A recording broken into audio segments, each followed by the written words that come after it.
grass withers and the flowers fade, but the word of our God endures forever. The church said, Amen. It's great to see you today. What an exciting day. It was neat coming through the lobby and seeing all of our seniors that are coming up on high school graduation right now. It's a big step in life. We've got a lot of excited seniors, and we've got a lot of worried parents, I guess, or nervous parents, as we're going to have an empty home for some of us and some of you. And we're excited about that time. We're going to be able to honor them at the end of our service tonight. If you're visiting with us, we're glad that you're here. If you made the decision to come into the presence of God, to give Him honor and praise, you made the right decision today. He's worthy of your devotion. His Word is worthy of our consideration, and I'm glad you're here to listen this morning. In the month of May at Southgate, we're focusing on the family. We've been thinking about a number of different things. We've looked at raising children. We've looked at the idea of a strong Christian woman. We saw that last week. And today, I want to talk to you about some love busters. I want to talk to you about the idea of working through relationships in our lives. And I think this lesson is for everybody. It's for those that are looking for somebody. It's for those that are dating. It's for those of us that are married. These principles that we're going to cover today are going to be true in every aspect of life. It's going to be true in a lot of different relationships. Even those that maybe aren't intimate relationships with us, as you deal with coworkers, as you deal with other people in life, the idea of relationships, the principles that we'll see today in God's Word are going to help us in so many different ways. I want to share this with you today because I want you to be blessed. The most important things in your life are your relationships. Those are the things that are truly priceless. There's a lot of other things that we do, and many times we can get caught up with physical things, with other things, and they can cause our relationships to suffer. So as we look at this, I know that I have been challenged tremendously in my study of looking at these things, and I hope that it can be a challenge to you as well.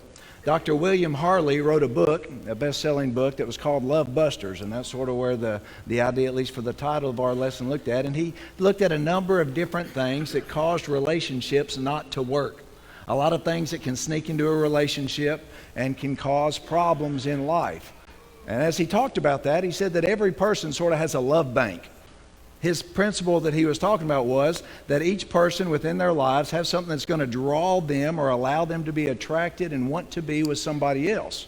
And that person can do things that you enjoy that express love to you, and whenever they do that, they sort of build up credit. They're putting deposits into that account, and it makes you want to be with them more. But he says there's also where you can make withdrawals. There's behaviors that we can be involved in that takes out of that account.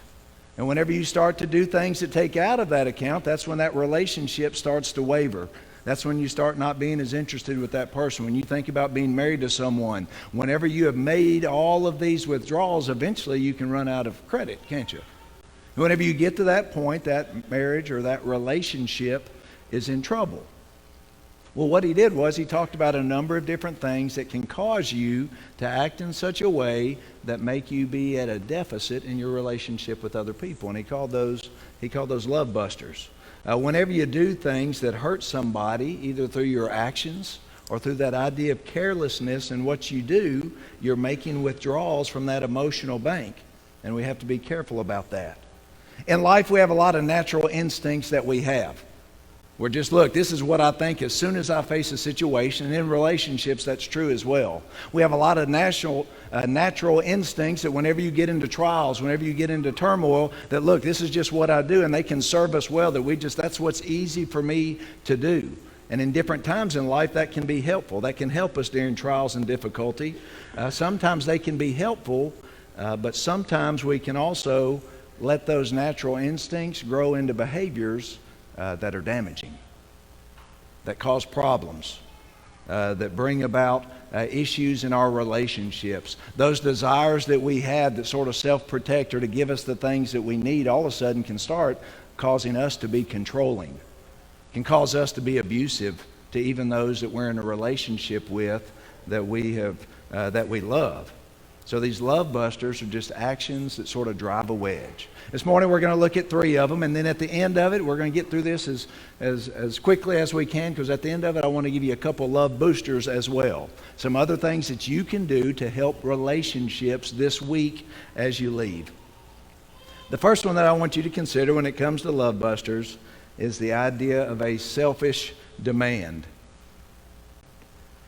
Whenever you make a request for something that you want or something that you need from your spouse, from your parents, whenever you have something that you want and you make that request and that request is turned down, they say no, what do you do? How do you respond? A demand, when he's looking at this idea of a selfish demand that's in a request. This is, I've made the request, I'm not getting the things that I want out of this relationship, so now I'm going to demand it. And the demand is all about power. It's saying, look, I want you to do this, I need you to do this, you had better do this. And it's about self. Our first instinct is, look, you didn't give me what I wanted, I asked for it, so what am I going to do? I'm going to become more forceful in making that request. It's no longer going to be a request. Now, look, I want you to really know, no, this is what I want to do. And in a lot of different ways we can do that. A demand is all about power. You want something and you're ready to do whatever it takes in order to get that. And when I'm talking about an idea of a demand, this is going to be a you better do this or this is going to happen type of proposal. If you don't do this, then I will. And the implication of a selfish demand is, whenever you have this idea, you may not give me what I've asked for or what I want, but if you do that, if you won't do it, I'm going to make it where you wish you had. There's going to be consequences. And we can play a lot of different games when it comes to consequences. I want what I want. There's going to be more pain if you reject what I want than if you just go ahead and give in to whatever I want to do. And when you think about selfish demands, really it's all about power. You have to do what I want or else. Look at this child. I don't know who decided to put candy in the checkout aisle of a grocery store. But they may have to answer for that someday. Have you ever seen a child who wants what they want? It's like, really? You've got to put them, you can avoid the candy store with a kid as you're going through the aisle. You can avoid the candy aisle, but when they put the candy right there, what do they want? They want what they want, and they want it now. And what will they do if they don't get it? Hey, can I have candy? No.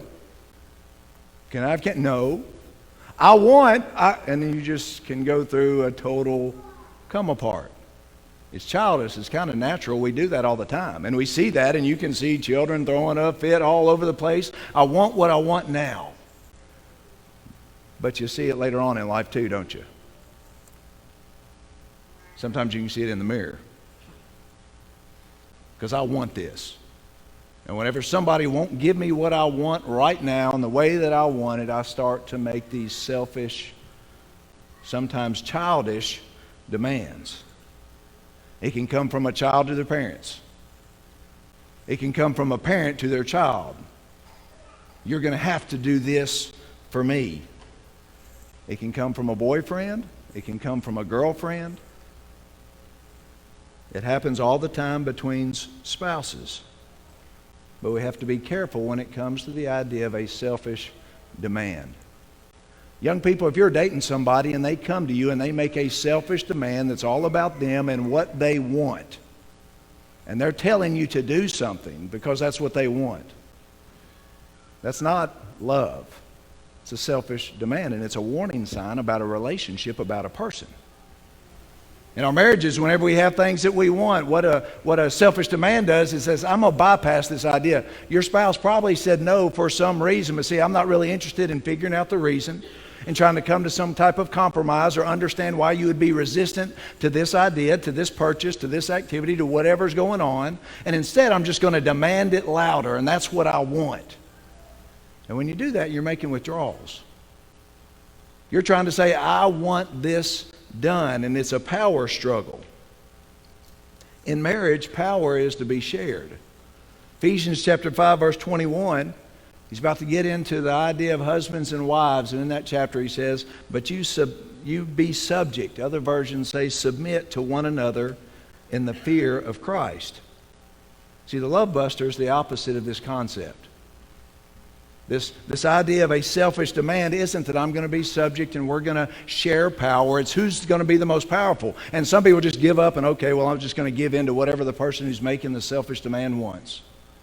but it doesn't mean they fall more in love with them. Or maybe you have two people and they're pretty strong-willed, and I'm going to make what I want and I'm going to say, and then you just have that power struggle that's going to go back and forth, and the fight's going to continue to happen, but it's not going to lead to closeness. It's going to lead to more resentment and regret. If two people fight with this attitude, basically, ultimately, war is going to ensue, and then the relationship isn't what we want it to be. Dr. Hurley said this about it. He said, in talking about those in marriage, neither of you is a sergeant and neither of you is a private. You don't have the right to tell each other what to do. And if you try, you're going to find out that doesn't work. If you try to force your spouse to meet your needs, it becomes a temporary solution at best, and resentment is sure to raise its ugly head. Demands and other forms of manipulation don't build compatibility, they build resentment. God's Word tells it to us, and even in a much clearer way, in Philippians chapter 2, verses 3 and 4. He tells us, do nothing from selfishness or empty conceit, but with humility of mind, regard one another as more important than yourselves. Don't merely look out for your own personal interest, but also for the interest of others. Selfishness, when it comes to our relationships with our friends, when it comes to a boyfriend-girlfriend relationship, when it comes to our relationship with our spouses, or even with co-workers and people that we deal with on a regular basis, selfishness destroys intimacy and closeness. It destroys relationships, and so will conceit. Nobody wants to be with a self-obsessed, arrogant person who's only concerned with themselves. So as we start to look in the mirror and we say, look, am I making selfish demands? We need to take note. What do we need to do instead? We need to make thoughtful requests from those that we deal with. If your spouse doesn't want to give in to a certain request, well, there's a reason for that. Instead of turning to selfish demands, saying, look, this is what I want, we have to do this right now, engage with that person. Talk through those reasons. Try to figure out what is going on. Instead of trying to manipulate or control them, a thoughtful request means you're going to have to see why they're reluctant to do it. You're going to have to figure out what their needs are as well, and it can help you to come to an agreement or a compromise. But just yelling, threatening, manipulating somebody by making a selfish demand will only erode your relationship, and eventually it will bust up your ability to love somebody else. The second one that he mentions is what I've just simply termed as disrespectful assessments. Disrespectful assessments. What do I mean by that? In any relationship, you're going to be in a situation with somebody else and there's going to be disagreements. How you handle those disagreements are going to determine whether or not that marriage is going to be healthy or not, whether that relationship is going to work out or not, whether or not you're going to continue to be in a good relationship with someone else. And the best marriages learn how to disagree in a respectful way. Young people, you are not going to marry somebody who agrees with you. When you marry somebody else, they've got a total different background, different thoughts, different ideas, different personalities, and agreement. And you think, oh, well, we're just in love and we're going to agree. Doesn't work that way, does it? You're going to be in love and you're going to disagree, because that's the way life works. Well, what's a love buster? It means whenever I start to disagree, this is going to be the idea that you're going to make a disrespectful judgment about the person you disagree with. This is what Dr. Hurley said about it. A disrespectful judgment occurs when one spouse tries to impose a system of values and beliefs on the other. When a husband tries to force his point of view on his wife, he's just asking for trouble. When a wife assumes that her own views are right and her husband is woefully misguided and tells him so, she's entering a minefield. What's the idea? In every relationship, two people come together. And whenever those two people come together, there's going to be wisdom and foolishness that comes from every person. We all know that. There's going to be things that I may be wise about, and there's things that I'm going to be foolish about. And two people come together in a healthy relationships, work through those differences. Your spouse is going to have to deal with your foolishness. They're also going to have an opportunity to reap from your wisdom. And as you work together, you're trying to work through these things in a good way. And how we deal with others' differences along these lines in so many ways are going to make or break a relationship.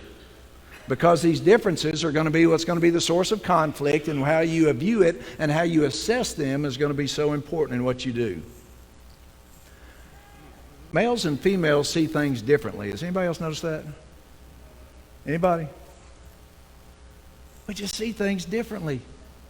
God made us different in so many ways. He's given strengths and He's given weaknesses to us. As we talk about the idea of the genders and different things, every individual has that as well. So many times we have differences in how we feel. We have differences in how we respond to a situation or to stress or to problems. We have differences in the way that we think about things. But those differences aren't limited to just male and female differences. That's true whenever it comes to coworkers. They're going to say and see things something different than how you do. It's going to be true whenever it comes to your in-laws. It's going to be true when it comes to your friends in high school or your friends in college. It's going to be true whenever you come to neighbors. It's going to be true when you meet somebody and they hold a different political view or a different religious view than you have. There's going to be differences. And how are you going to handle those differences? Are you going to be disrespectful in how you assess them and how you label them? Or are you going to try to reach out and deal with those differences in a positive way? Matthew chapter 7. Verse 12, what did Jesus say? In everything, therefore, treat people the same way you want them to treat you, for this is the law and the prophets. We call it the golden rule. Why do we call that? Because this is going to solve so many problems. Whenever you come to a disagreement, you need to stop for a minute, take a breath, and say, how would I want someone to treat me and my viewpoint? How do you want others to deal with you when they disagree? How do you want others to view your ideas and your thoughts? How do you want them to treat your opinion, especially when they disagree with them? Do you want them to listen to you? Do you want them to be open to another way of seeing the issue and not just be closed-minded and saying this is the only way that it could possibly be? Do you want them to understand where you're coming from and really seek to listen and see what's going on about why you may disagree with them? Or do you want them to cut you off mid-sentence? Never listen. Just get louder. Only make their points and never listen to what you say. Refuse to listen to you. Refuse to take any input at all. Is that what you want? Is that how you want to be treated? Do you want them to act like anything you say is foolish and has no point and no background and no reason for it even to be said? Well, when we start to have disrespectful assessments in a marriage, that can happen. We act as if this argument or this idea or these thoughts came from nowhere and have no value. And when we do, we're breaking up our relationship. The answer to this love buster isn't just to say to somebody, okay, well, you're always right and I'm listening to everything you say and just whatever you want is what's going to go. That's not what we're talking about. The key is to be respectful in the way that you deal with those differences. You can't approach every issue as if you're never wrong and the other person has no point. That's what the love buster is. You can't act like somebody else's feelings and assessments are ridiculous. You can't look at somebody else and deal with them as if their mindset, with the mindset that I'm not even going to listen to them or value where they're coming from. You have to consider their ideas. What does Scripture tell us? Ephesians chapter 4, verse 2, he says, with all humility and gentleness, with patience, bearing with one another in love, eager to maintain the unity of the Spirit and the bond of peace. There he was talking about the attitudes that we bring to the church when it comes to the relationship of other Christians and how we need to be unified. But that's going to work in every relationship. It's going to work at home. It's going to work at work. It's going to work at school. It's going to work wherever you go. To sit there and have the idea of being humble, of working through things gently, by being patient with people that may disagree with you. Many times when you look at differences, they're simply because of different personalities, and that may be it. And you may need to get to know the person and the personality, and then you may come to understand the differences better. You can't always change other people's personality or who they are. Really, it's folly, it's foolish to even try to do that so many times. However, what you can do is do your best to come to understand others, to sort of see their point of view, and fully love them in spite of your differences. When it comes to us reaching those in the community with the gospel, we need to be respectful in how we deal with differences. When you talk to somebody about God and they're trying to figure things out and they're not going to be on the same level as where you are and they're not thinking about things the same way that you do, you need to be respectful and loving and try to figure out where they're coming from and then share your thoughts with others. When it comes to our homes, 1 Peter chapter 3 talks about those differences. He says, husbands, live with your wives in an understanding way, showing honor to the woman as the weaker vessel, since they're heirs with you of the grace of life, so that your prayers may not be hindered. Finally, all of you have unity of mind, sympathy, brotherly love, a tender heart, a humble mind. Don't repay evil for evil or reviling for reviling, but on the contrary, bless. For to this you are called, that you may obtain a blessing. We're made differently and we have all kinds of differences. And what do? We recognize those, but we show love in how we interact with other people. We have to be understanding towards people who see things differently than we do if we want to have healthy relationships. Seek to understand them. Seek to see what is best in them. Give them the benefit of the doubt.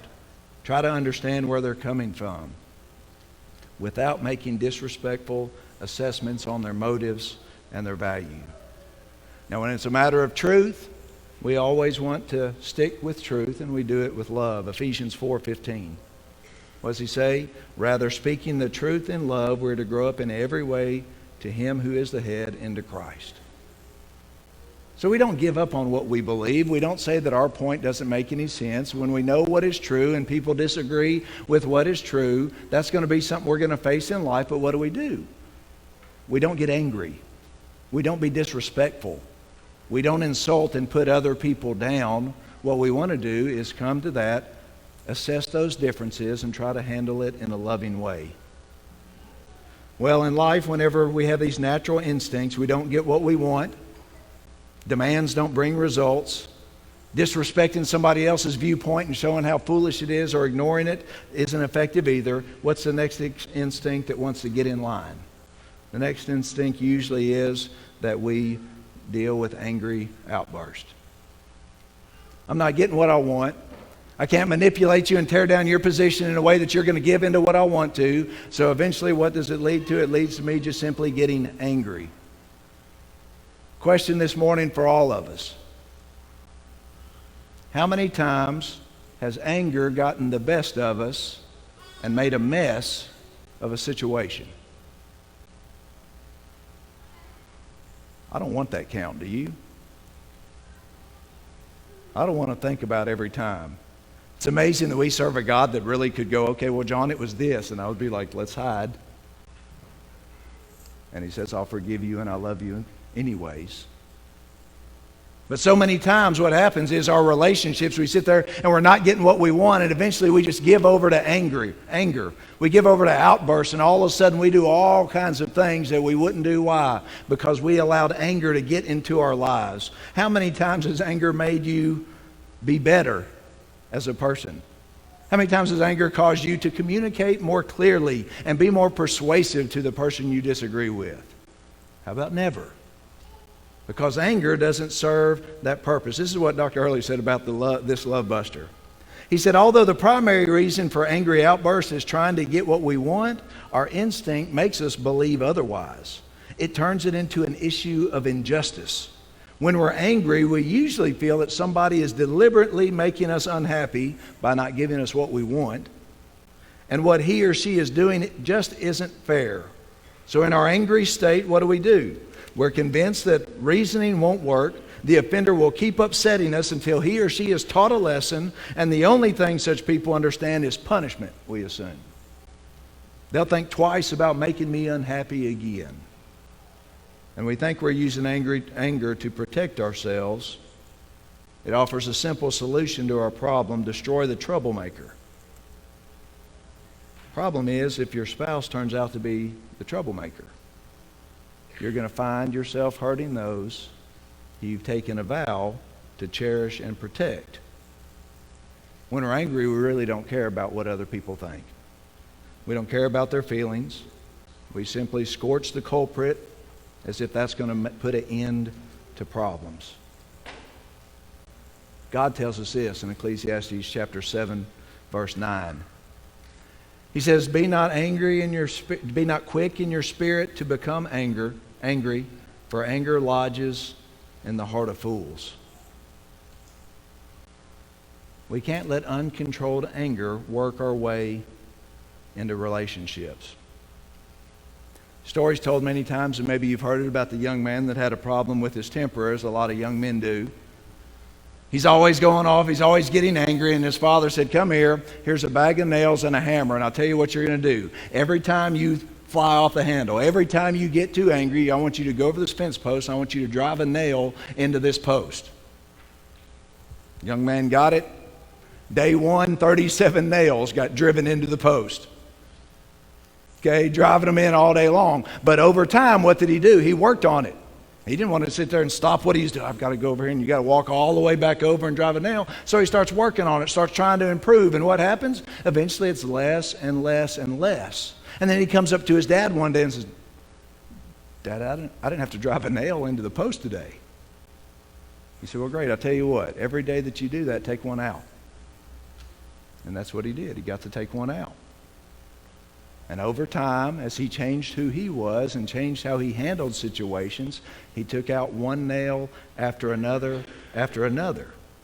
The days passed, and he was able to tell his father, hey, Dad, all the nails are gone. So the father takes his son by the hand, and he walks over to the fence. And he says, I'm proud of you for what you've done and what you've changed, but I want to show you something. I want you to see this fence post. You've taken out all of the nails, but you're never going to be able to change the holes. They're going to be there. You can go and in a moment's time, in a rage of anger, go and act out in such a way, and you can stick a knife in somebody and you can pull it out, but you can't ever make it again. So what do we want to strive to do? We want to do our best to never drive that nail. Anger does that to us, and it will bust up our relationships, and it will bust up our marriages, and we're going to have to make a decision. What do? I make a request and I don't get what I want. Am I going to make selfish demands? Am I then going to start tearing somebody else down and say they're not important? Am I then going to allow that to lead where I'm just going to be angry and fly off the handle? I'm not going to back up and see how to make a connection. I'm just simply going to give this outburst and cause irreparable harm. Scripture tells us this, James chapter 1, verse 19 and 20 says, then you know, my brothers, everyone must be quick to hear, slow to speak, and slow to anger.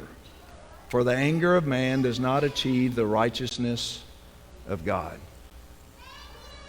Husbands, many of us can deal with that kind of problem. What does God tell us? Colossians 3, verse 19. Husbands, love your wives. Do not be harsh towards them. You can't let anger control your actions. Ephesians chapter 4, verse 26, what does he tell us? Be angry and do not sin. Don't let the sun go down on your anger. It's not going to be that in a relationship you can make it where that person just never makes me mad. I'm happy regardless of what he or she does. You're going to get angry, but the question is, what do you do in those moments of time when anger is there? Are you just going to outburst, or are you going to find another way to deal with your anger? It says, don't let the sun go down on your anger. Don't hold on to it. You're going to have to learn how to process those differences. If you do, you're going to give an opportunity to the devil. You're going to give him a foothold, because when we can't control anger, we better believe the devil's going to control us. It says in verse 29, don't let any corrupting talk come out of your mouths, but only which is good for building others up as it fits the occasion, that it may give grace to those who hear. So as God's people, we have to make a decision. I can't let angry outbursts be a regular part of my life. And I would encourage you to let the Father's advice change you. Realize there are prices to pay for the times we make the wrong decisions when it comes to anger. The Father forgives us. At times, as people have struck out against us, we have to be forgiving. But let's be careful. If we want the relationship we have, we're going to have to control those things. Well, those are 3 love busters. I hope that can be something that can challenge you as it has me, but I also want to give you a couple of love boosters as we wrap up our lesson this morning. Whenever you look at this idea of some love boosters, what are some things you can do that you can make sure those around you are going to be in a better relationship with you? See, as we talked about that idea, there's all these things that we can make withdrawals. Well, what can I do to put some credit back in the tank? What could I do today if I wanted my spouse to feel more loved next Sunday? What could I do this week if I wanted friends for me to have better relationships with people that are my friends or my coworkers? What could I do? Number one thing I would encourage you to do is see how you can serve other people. Find a way to serve someone. Instead of being selfish and saying, you know what, I want this. It's the opposite of that, isn't it? I've got a request. Mom and Dad, what can you do for me? Well, maybe instead I'm going to say, well, wonder what I could do for Mom this week. Instead of coming in and letting your spouse know all the things that you wish he or she would do for you, instead you say, what could I do for my spouse this week that would let her know how much I love her? What's that on that honey-do list that I've been ignoring for months? I'm doing this in front of everybody, aren't I? You start thinking about that, oh, I've got things I need to get done and I put it off, and maybe it's going to be I'm going to get to that and make sure that I get those things done. What can you do to serve your spouse? What request have they made? Secondly, I would encourage you very simply to be kind. Love is patient and kind. Love doesn't envy or boast. It's not arrogant or rude. It doesn't insist on its own way. It's not irritable or resentful. It does not rejoice at wrongdoing, but rejoices with the truth. See, God wants our relationships to be blessed. That's why He gives us the definitions of who we are and what we're called to do. That's why He tells us how to be in a healthy relationship. And what does He tell us? Be kind. If you have enemies, you have somebody that's against you, somebody that's trying to get you in different ways, kill them with kindness. See what you can do for them. Serve them as well. Be pleasant even when they're not pleasant. Don't give them the things that they deserve. Give them instead the things that they don't deserve. Be kind and be careful with your words. As much as possible within you, live at peace with everybody. Make the decisions to step away and to say, look, what can I do to be kind in this situation? And the third thing that I would say to you this morning is focus on the positive. If you want to change your relationship with your spouse this morning, I'd encourage you to go home this afternoon and write down everything that you're grateful for that they have done for you. All the things that we take for granted, all the things that we just assume should have been done anyways. To sit there and think about all the things that they have done for you and take that positive attitude towards what is going on. And as you make that list, you're going to realize there's a lot more good in people than is in bad. You think about the Lord's church and you see all these things that you would want to be different, but I want you to list all the good things that God and His people have done for you. When you think about friends and other places and other situations, I want you to look at the blessings that you have, because whenever you count your blessings, you're going to be more thankful. Whenever you're more thankful, you're going to handle all of these situations better. When you realize how much somebody else has done for you through all these years, it enables you to calm down a little bit when it comes to anger. It comes to where you want to make sure you're fulfilling their request and taking care of their needs. And when you're thinking about all the good things that are happening in a relationship, you don't start making disrespectful assessments on the small bumps in the road. Maybe that will be something that could bless you today. Well, as we come to the end of our lesson, we always want people to have an opportunity to come to the one who knows how to bless every relationship more than we could. Our God has given the blueprint for relationships. And He shows us that He wants one with us. And what was He willing to do? He didn't make selfish demands. Instead, He came and He emptied Himself to the things that we needed. What did God do? He looked down and He saw who we were, and He's seen everything that we have done. And He chose, instead of just making a disrespectful assessment on us and writing us off, He says, no, I see you as my child, and I'll forgive you if you'll simply walk with me.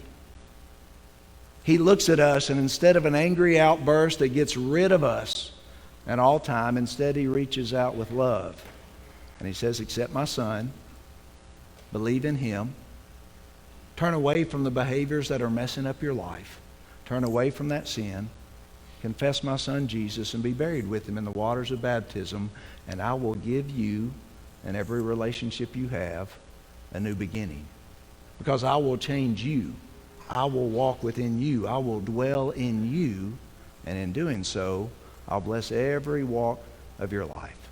It's the Lord's invitation. It's what he wants for you, and we want to help you in any way. And if we can, we invite you to come as we stand and as we sing.